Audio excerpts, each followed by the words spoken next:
All right. Hello, everyone. Thank you for being here. The reason I am late is because my good camera, which is over there, is being stupid and it's just deciding not to work for some reason. So,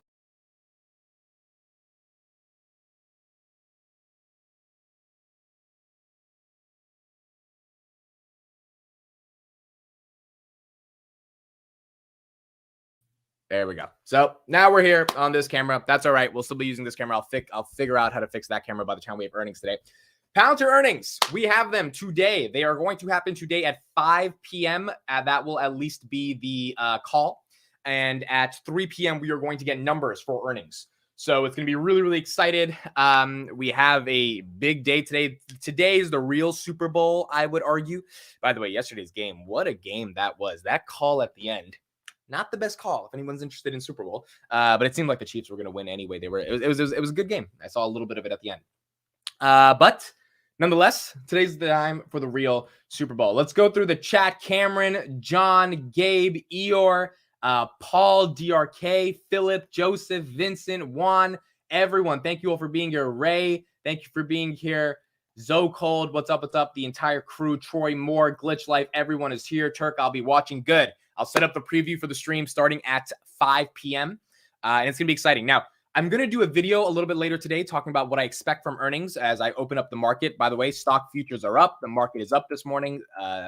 The market is trying to rally a little bit from some of the lows we had last week, which I don't really like because I am very happy with seeing some broader dips.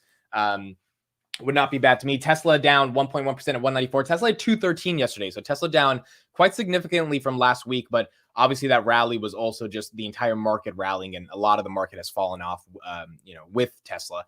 So the market kind of cooling down a little bit. Palantir up 0.67% in pre-market. I'm expecting earnings of 3 cents per share on EPS. That would be great if we can actually not miss on earnings or on EPS like we miss every time. Wall Street, for some reason, really cares about the number. Revenue, we're expecting 504 million. Look, if we can put up 504 million in the quarter, that'd be amazing. I'm kind of thinking we come in a little bit light, around 503, 502. If we end up beating it, which we always tend to beat revenue, even if it's just by slightly a little, at 506, 507, that would be pretty awesome. That would cross us over the $1.9 billion mark in revenue. We would still not be profitable on a GAAP basis. So what we would be looking for is how closer are we getting to GAAP profitability? And I'll talk about this more in the video that I'm going to release probably at like around 11:30 Eastern Standard Time. But we're looking for SBC to continue to go down 30% as it's been going down 30% almost every quarter. And we're looking for GAAP profitability. We're at -9%. Can we get that to like -5%? Can we get much more closer to being GAAP profitable, even if we're not fully GAAP profitable? SoFi, another stock I'm heavily in, says that they're going to be GAAP profitable by the end of this year. If Palantir, they said 2025, if Palantir could at least do it by 2024, that would be amazing. And so we will see that. When is CPI? Is CPI tomorrow? Yeah, CPI is actually tomorrow. So CPI should be out by 8:30 a.m. Eastern tomorrow. So CPI is going to be a very big deal. It's expected to be hotter than usual.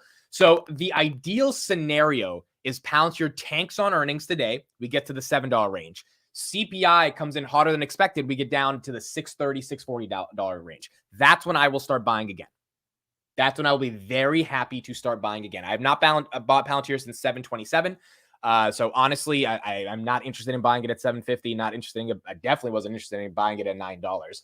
I think most people that were buying at that time, that was a lot of retail, trading. Is like, when you've been around the block a little bit, I'm not saying I'm the best investor, but when you've been around the block a little bit, you're like, it's probably not going to hold, right? It's just market momentum. It's nothing fundamental about the company. And so I'm in this for the long term. I would love to get more shares in 6. That's what I want. There are some cash secured puts that are giving a 3% return, which is not bad actually in 1 week. I think for $7 strike prices, they're giving you about a $23 premium. So, you pay $700 if it goes down to $7 and you get it for 23. So your average is a little bit in the 690, 697 range. So, I mean, those cash secured puts are fine, but if we can get even better premiums because it tanks on earnings, then I would be looking for that even more. Honestly, $5 strike prices would be the best. They were giving at one point like a 13% premium. So that would be some of the best ones to get again.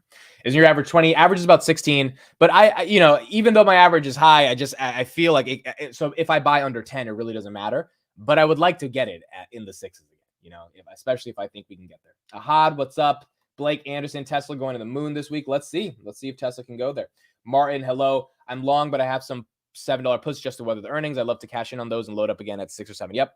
I mean, look, it seems like a smart way to play earnings. The way we beat on earnings, and again, I'll talk about this in this video that's coming out today, is we need to have guidance that exceeds 30% year-over-year growth. And, you know, right, I think if we do 1.9 billion this year, that would be about 23% year-over-year growth. Let me just do the math on that real quick. About 26% year-over-year growth, around about 26 to 23%, 23 to 26% year-over-year growth. So, you know, if we can say, hey, we're going to grow at 30%, 29%, it would be really exciting. And I think the market would appreciate that. But that guidance is going to have to be important. We can't miss on revenue, and we cannot miss on a strong guidance. And last time we had really bad operating margins. Revenue growth was like 0.2% quarter over quarter. Like, it wasn't good, you know? So we've got to do a lot in order for us to have a rally, which I just don't expect. So at this point, you know, we will see what happens. Let me just send this to my Discord. Let's put it live. Okay, cool. We are 30 seconds away from the market open. I hope you all had a good weekend. I had a really, really good weekend. I got to talk to a friend that helped clear my mind on a lot of things I was struggling with personally. So it was actually a very good weekend for me mentally, just resetting and getting to a stronger place and understanding more about priorities, things of that nature. So it was a good weekend for me. Got my mind cleared up a bit, and now we're back into the world. Wake your ass up. The market is about to open. Josh Gomez. Yes, that is correct. Here we go. We've got 6 seconds on this February 13th. Tomorrow is Valentine's Day. For anyone who has a boo-tang, I hope you enjoy your Valentine's Day. I do not, so I will be boo-tanging it up with Palantir if we drop to $6. The stock market, 9:30 a.m., February 13th, 2023, is now open.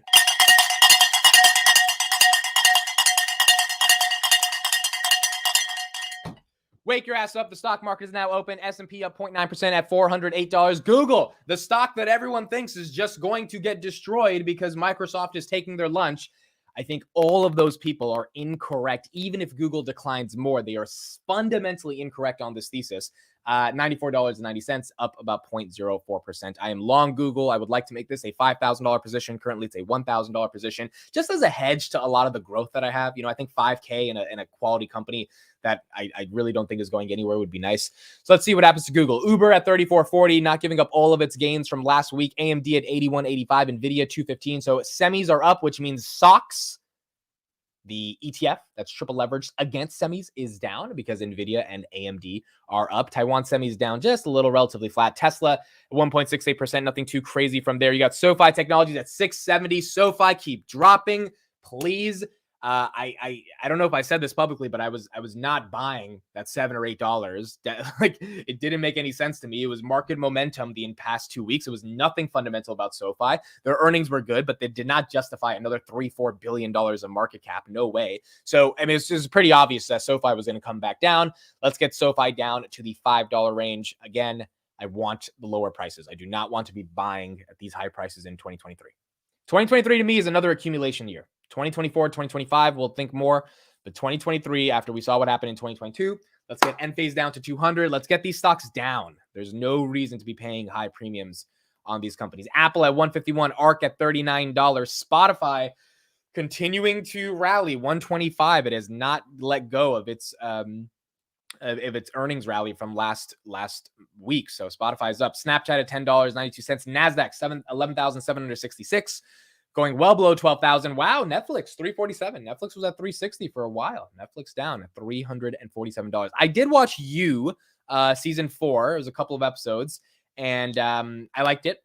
It wasn't really romantic. It was more kind of mystery suspense. So that was one of those shows on Netflix. I don't watch Netflix at all, honestly. I've said that many times, but that show I liked since season 1. I don't know what that says about my personality, but nonetheless, I like that show. So I enjoyed that show. Wait, Gabe, your birthday's tomorrow? Oh, wow. Gabe's birthday's tomorrow. Woo! Okay, Gabe. We gotta do something. Your little birthday's tomorrow. Worst B-day a man can have.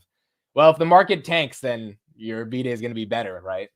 given we know that you are short the market. So where's Palantir's earnings? It is going to happen today, 3 p.m. We'll get the results. Please follow me on Twitter. If you are not on Twitter, @AmitIsInvesting. I'm going to put the link in the description. I am live tweeting everything about earnings, all the numbers, everything you need to know. If you don't have a Twitter account, make a Twitter account and literally follow me on Twitter just to keep up with the updates. It's going to be fun. The entire Palantir community on Twitter is pretty big. And so we're going to be talking on that as well. Signed up for Netflix just to watch one show. Thought episode 5 was too far-fetched. I agree. I mean, look, it's not a romantic murder thing. It was just like a regular murder thing. So it was a little different, but I mean, Joe is the reason the show survives, to be honest. It's like the best. He's one of the best characters for this. Meta down to 177. So giving up some of his gains. It reached 180 at some point, right? Where was it at last week? Yeah, 182 reached that level. So still up significantly from its $88 lows, but down a little bit. Microsoft giving up a lot of its gains that it had last week, now back down to 268. So Microsoft is down a bit.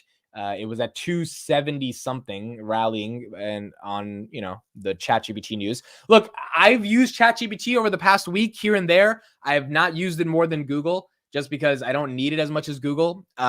Again, my thesis is that Google is one of the best search engines in the world, and they will continue to be a very good search engine. They will have to change some of their advertising business if people don't want ads anymore within search results. The Olin podcast did a great job kind of explaining how search works as a concept.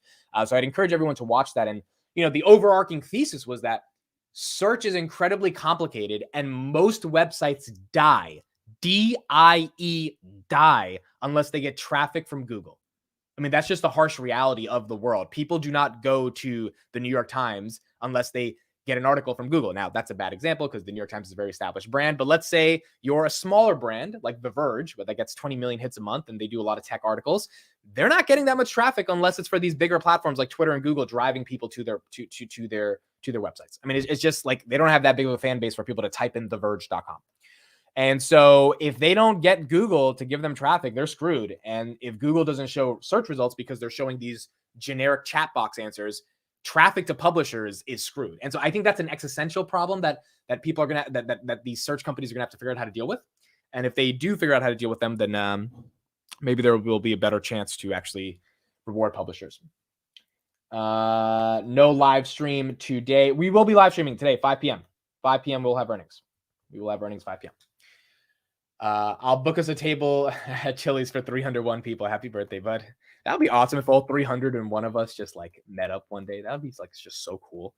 It'd be legit. All right, let's see what some of the talking heads have been saying. Let's listen to Liz Young. This has largely been a rate-driven rally. I agree with that on the headline. Let's see her analysis for why this is the case, which means if it's been a rate-driven rally, it can be a rate-driven decline as well.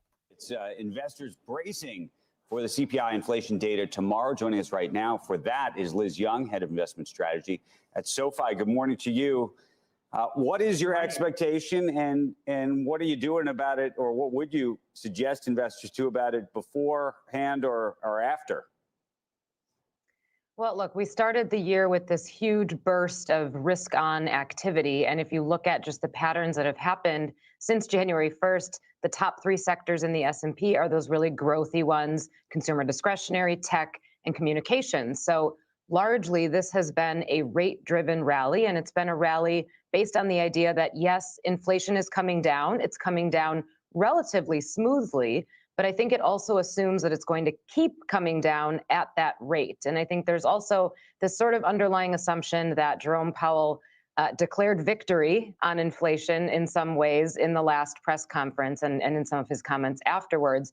I don't think that's actually the case. So the risk here is that inflation, particularly services inflation, gets sort of stuck at an elevated level. And what I think we're going to start seeing is that we've obviously seen goods inflation come down considerably, and we'll go into likely outright deflation in goods this year. But there's not a lot left to offset that services inflation in the headline number. So as we've expected this to come down considerably each reading, we may sort of slow down the pace of reduction, which I think the market is going to have to grapple with after this big rally. Fair enough. Why do you think the market, I mean, it sounds like you think inflation is going to be hotter. The market has been glass half full pretty much throughout, and you think they're overthinking that? Or maybe not overthinking that. Maybe they're underthinking Well, is what you're yeah. saying.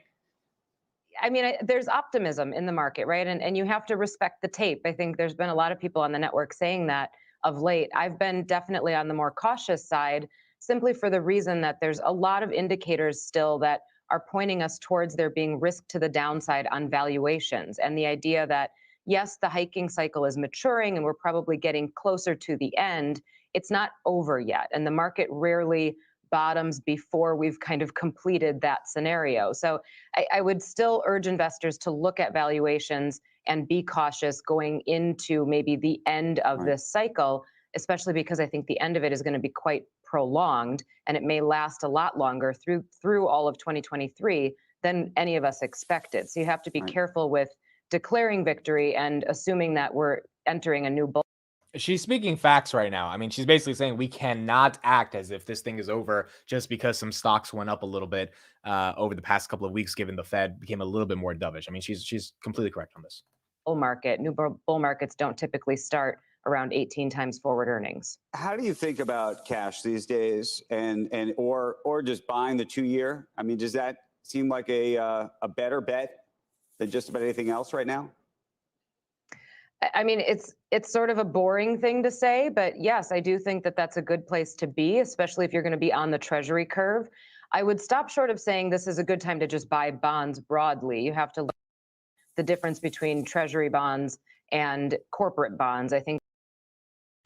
Okay, so let's look at a couple of different things right here. I mean, look, I ultimately agree with her. There's no reason to be optimistic about this rally. There's no reason to necessarily be net bearish, in my opinion, but definitely not super optimistic. And I think earnings this week, look, earnings for big tech were pretty good, regardless of, Meta killed it. Apple, Google, Amazon, the growth wasn't amazing, but it wasn't absolutely horrible. It's not like they missed by 50% or 40%, they just missed slightly on some metrics, and a lot of them had new products, different things. So I think overall earnings were not bad for big tech. Now we're going to see how the rest of the market continues. And then it's just a question of CPI, which if it's going to tank us, it's going to tank us. Let's take a look at Robinhood.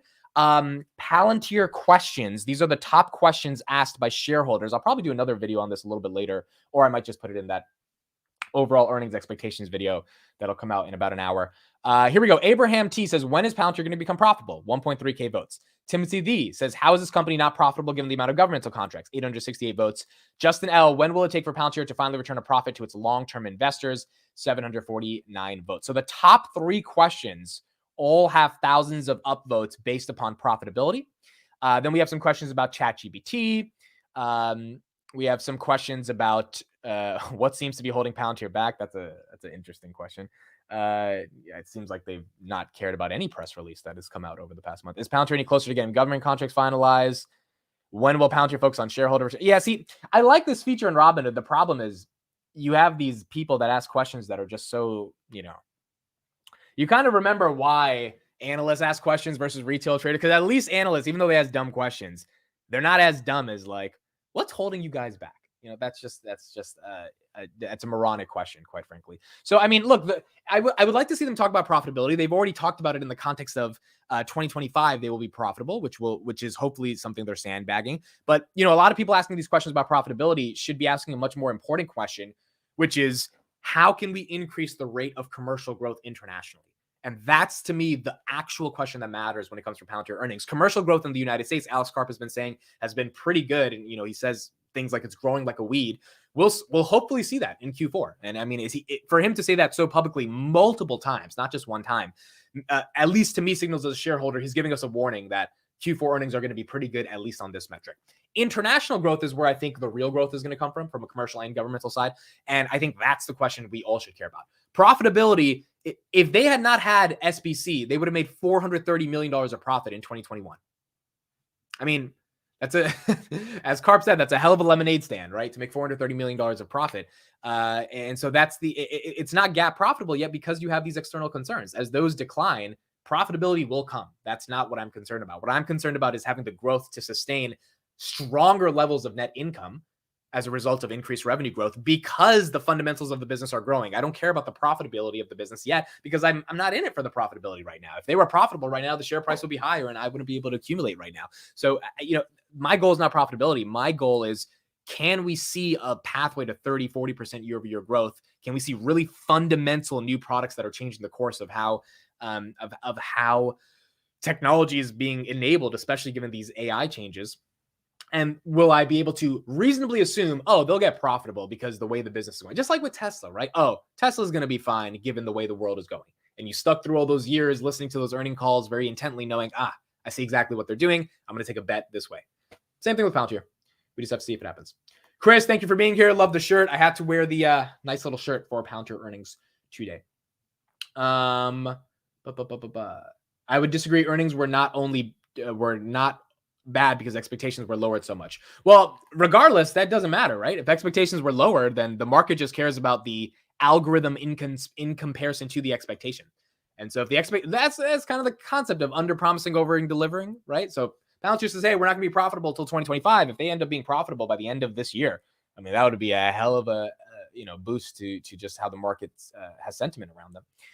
So we will see. We will see kind of where it plays out. Okay, so we got to take a little bit of a look at this. Apparently, there's been a lot of balloons that have been flying around the United States and potential UFOs. Let's just take a quick little look at this and see what's going on in the context of some of these alien potential things. Welcome back to Squawk Box. The U.S. military is shooting down a fourth now unidentified object on Sunday and expects to recover it. Officials said there were no indications of collateral damage. Eunice Yoon, though, joins us this morning from Beijing with reaction there. There's been a lot of reaction here, Eunice, about what really has been happening and what was taking place on those balloons or whatever else was in the skies. What's the reaction on the ground? And what are people saying as I think we all worry about, does this somehow escalate in ways we don't understand? Yeah, and I think that the Chinese reaction was relatively strong, considering that there has not been any direct accusation directed towards Beijing for the objects that were flown over the weekend. However, the foreign ministry did push back again at any suggestion that the first object was related to China, accusing the U.S. of, quote, illegally flying balloons into Chinese airspace. Now, the ministry says that American balloons have trespassed into Chinese airspace more than 10 times last year, though it didn't provide any evidence to support that claim. Now, what was interesting is that these official remarks came as state media also said that they detected, or that local authorities had detected, an unidentified flying object over a Chinese port while Chinese military exercises were supposed to take place. So this was near a naval base, and those drills are supposed to happen today. What was interesting is that the authorities were also quoted as saying that the Chinese were expecting to and preparing to shoot down that object and were. Now, here's the crazy thing. If it's unidentified, that means that no one has claimed it is their thing, right? Like that balloon, it wasn't unidentified. It was China, right? China said, hey, our bad. It's our thing. Now, whether they're lying or not, we don't know, but it's, you know what I mean? Like it was identified. This thing that's been unidentified, that's like been like 3 of them over the weekend, that's really weird because it's not like Russia's, stepping up, China's stepping up, the US is stepping up, Italy's stepping up. No one's stepping up. Everyone's like, we don't know where that came from. And so here's my question to the 362 people that are here. Okay, here's my question. Very simple question. I'm going to type in a ticker symbol right now, and I just want to ask the question, do you think this ticker symbol would be able to save us if we have an alien invasion? I just want to know. I just want to know in the chat. Because in my opinion, if we have an alien invasion, it is not going to be the ticker symbol that I just pulled up. It is going to be a different 4-letter ticker symbol, and that ticker symbol is going to be PLTR. So to me, this is bullish. If we have an alien attack, do you think the government is going to go to Snowflake? No. The government's going to go to Palantir, and they're going to be like, hey, we got a couple $1 billion for you. You got to help save the planet. So I'm being facetious, obviously, but it would be funny to see Karp mention it because, again, remember when he said in the Q4 2021 earnings call, we are not running off to the metaverse. It was a direct shot at tech companies that are building crap that doesn't really matter. Now, I think Meta is a great company. Metaverse probably will matter. But in the grand scheme of things, what matters is your supply chain gets flipped up overnight because of a tornado and you need something to save it versus playing and having virtual sex, right? Like what matters more? And so when Karp says we're not running to the metaverse, if you got issues like aliens and UFOs, I mean, you've got to, these are existential threats to humanity. What companies are going to step up? It's not going to be Facebook, right? I mean, Facebook's going to probably try to use some video. They're going to try to record the aliens and then try to create their own virtual models of it so they can emulate an alien. Did you guys see that thing of Roblox? Meet Kevin tweeted this picture. Roblox literally put in spy balloons into one of their games to emulate the spy balloons coming from China. It was like these companies, it's all entertainment, whereas Palantir just doesn't care. Bro did not just say Palantir will save us from an alien invasion. Okay, it's not that crazy if you just ask yourself the question, what company would actually step up? Like legitimately, what company would actually step up? It would have to be a defense company, right? Like we can logically say that. Yeah, the tech companies will have, but you think Amazon's gonna wonder if they can give the aliens toilet paper on Prime. Like they're gonna think it can expand their TAM, right? Shopify's not doing anything about it. Lyft, they can't even make money on cars, much less on UFOs. Microsoft's gonna, who knows what they're gonna try to introduce ChatGPT to the alien. The Pinterest is not gonna do shit. What company's out there that's gonna do something?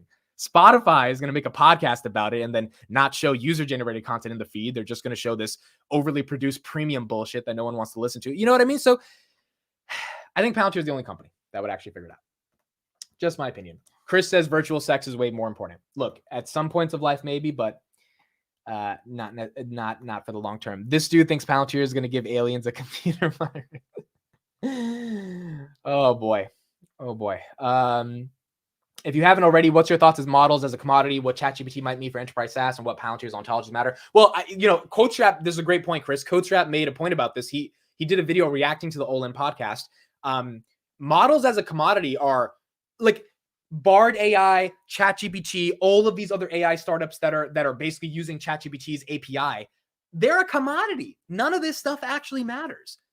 What matters is how can we actually explain the inputs and outputs and data that we are getting, not can we get the answer. Like at some point, ChatGPT just has first mover advantage, but there's going to be a lot of things similar to ChatGPT that are just spewing out results because they're all trained on the same models. And even if there's different models, those models aren't that fundamentally different because these models are very hard to create. So the nuance and differentiation is minimal to an extent.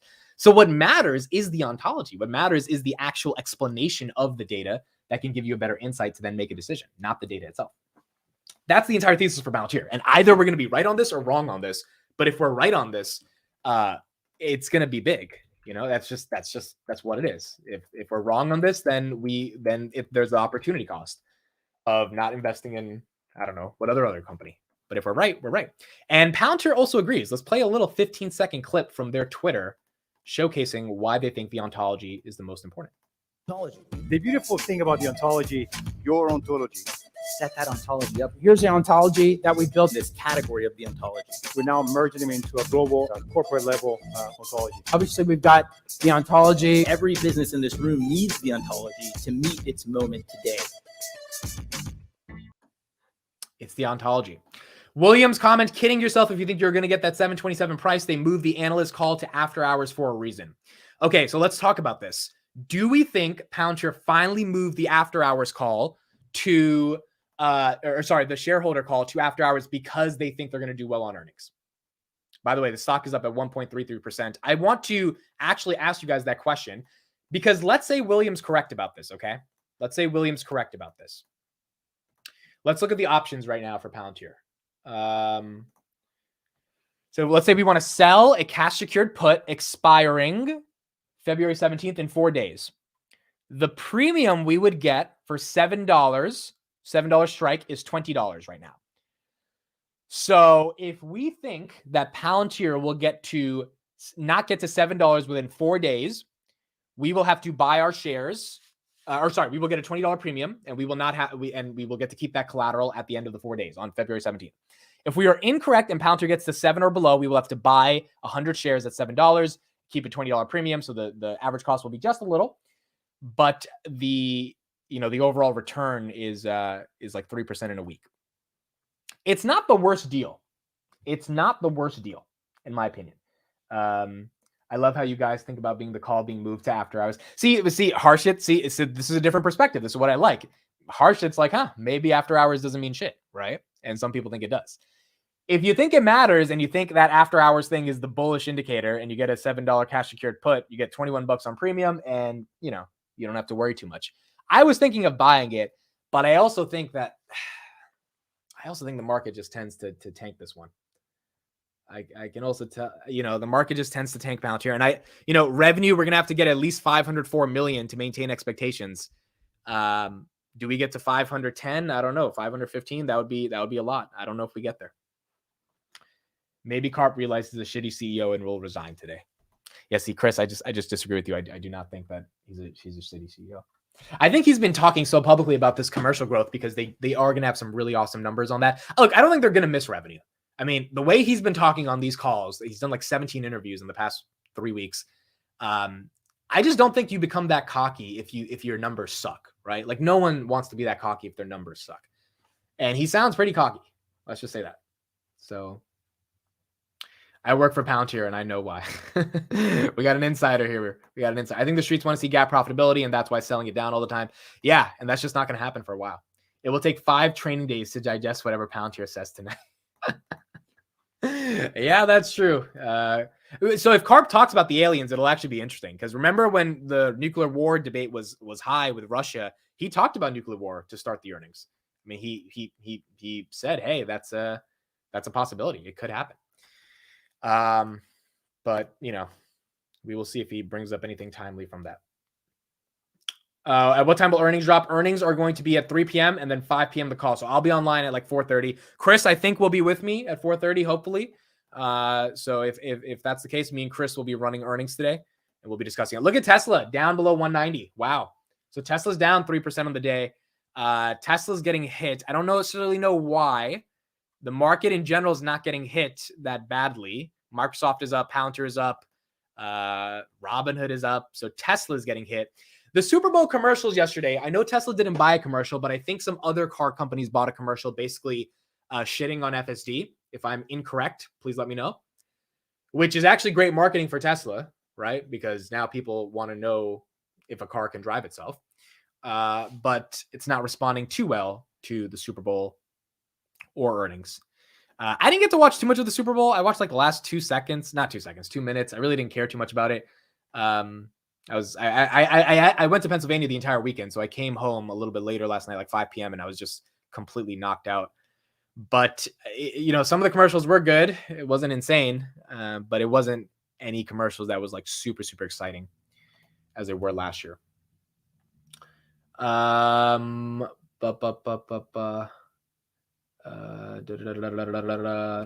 Look at FSLY up 20%. FSLY. Fastly. Wow. Fastly is up 20% today. You see, we've had these weird companies throughout the entire month, whether it was Carvana, Bed Bath & Beyond. You had all these different, like C3 AI, obviously, that were just up. Maybe Fastly, there's a reason for it to be up. I'm not necessarily sure. I don't know too much about this company. But you have random stocks throughout the year where if you were just lucky to be there, C3 AI down 7%. Who could have predicted that after being up 300%, it would be down a little bit? C3 AI is down. You've got some of these companies that are just rallying to rally. I just watched Rihanna. I watched a little bit of Rihanna. It wasn't the best performance in my opinion. And that's not fair to her because she is pregnant, so she can't really move around that much. But it wasn't it wasn't an iconic performance in my opinion. So are you playing the earnings event? Nope. I am hoping that it just tanks and tanks and tanks and tanks because my conviction has gone even deeper over the past month. It would be nice to buy another 1,000 shares at the $6 range. Like really, that would be nice. So let's see if we can get there.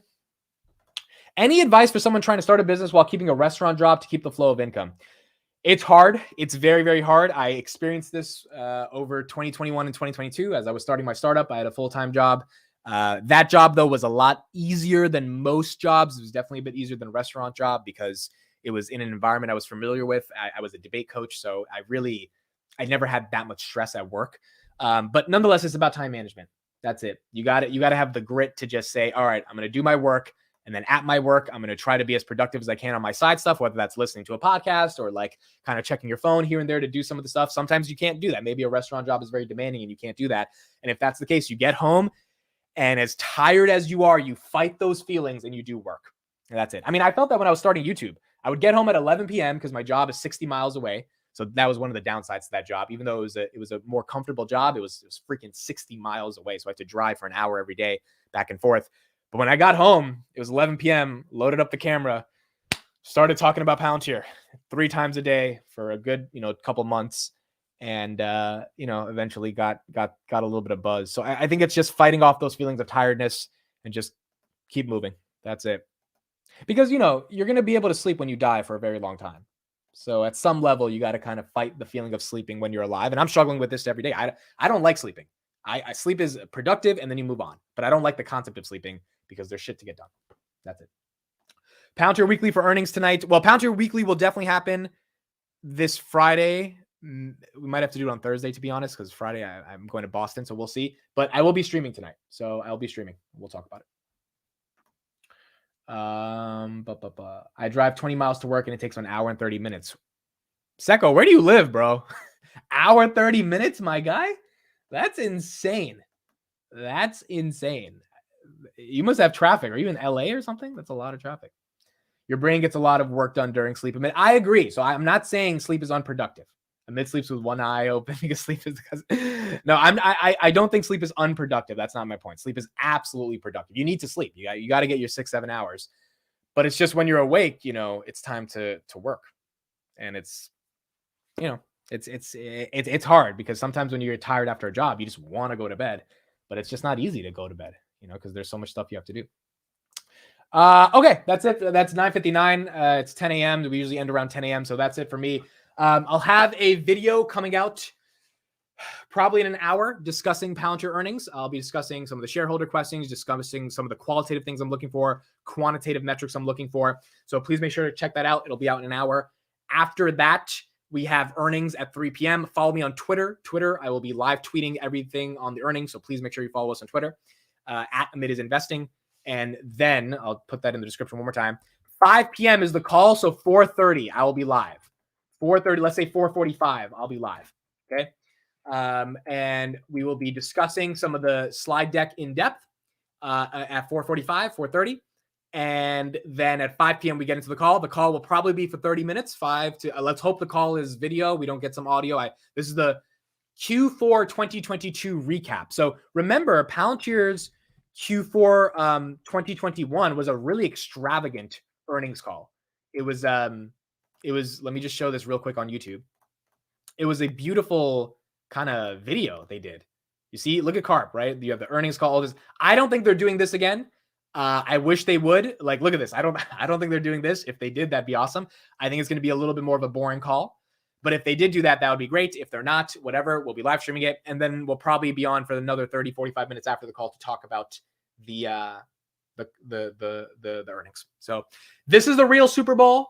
This is exciting. This is what we want to see. We've all been long-term Palantir shareholders. We want to be with this stock for the next 10 years. We want to see what they can do. Let's see if they can get us some good numbers. Let's see if they can give us some good insight, and we'll keep going from there. I will see you all at 4:30 p.m.